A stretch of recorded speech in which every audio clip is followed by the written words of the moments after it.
To enable or disable large mouse or touchpad pointer in Samsung Galaxy S9 or S9 Plus. Open Settings.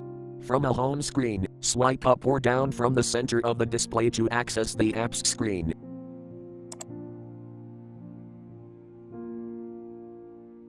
Tap Settings.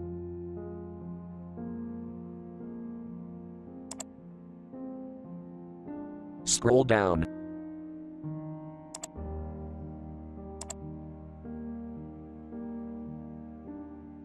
Tap Accessibility.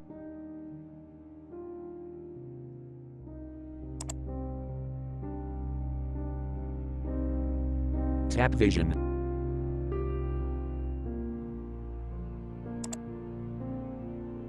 Scroll down.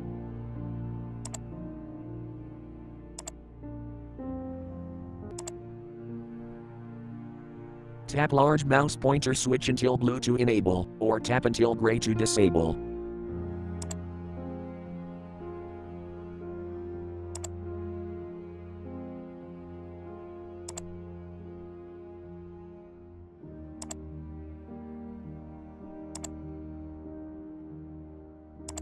Thank you for watching. Have a nice day.